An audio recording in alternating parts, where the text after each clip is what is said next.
Please listen everyone. What does writer and researcher Manik Fakir say about the NRC of West Bengal? Please listen. অনুগ্রহ করে সবাই মন দিয়ে শুনুন। বিশিষ্ট গবেষক লেখক মানিক ফকির এনআরসি সম্পর্কে কি বলছেন শুনুন মন দিয়ে।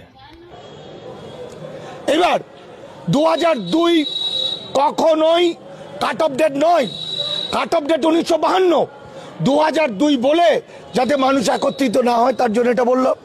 তাহলে যদি 2002 হতো তাহলে 1950 সালের বা 60 সালে বা 70 সালে আসা মানুষদের তাদের কেন ইমিউনাইজেশন ফর্ম ফিল আপ করে লিখতে হচ্ছে বাবা মায়ের জন্মস্থান ভারতবর্ষে কোথায়, কত সালে? আসলে এছাড়া একটা সম্পূর্ণ ভারতীয়দের জন্য, আর সিএএ অনলি ফর বিদেশ থেকে আসা, বাংলাদেশ পাকিস্তান থেকে আসা যারা জানেই না।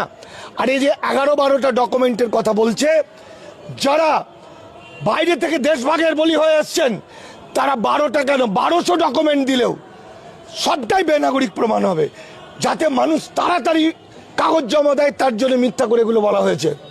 আলটিমেটলি পশ্চিমবঙ্গের খুব কম করে হলে, আপনি একটা হিসেব শুনুন আপনারা,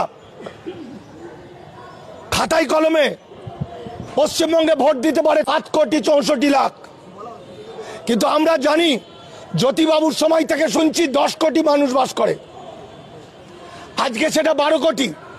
তাহলে 7,66,00,000, তাহলে বাকি যে 5 কোটি কোথায় যাবে? বাকি 5 কোটি মানুষ তো এমনিতেই ফিনিশ, তাদের মধ্যে কটা বাঁচবে? তাহলে বাকি 5 কোটির মধ্যে যদি 4 কোটি ফিনিশ হয়ে যায়, তাহলে আবার যদি 2002 সালের হিসেবে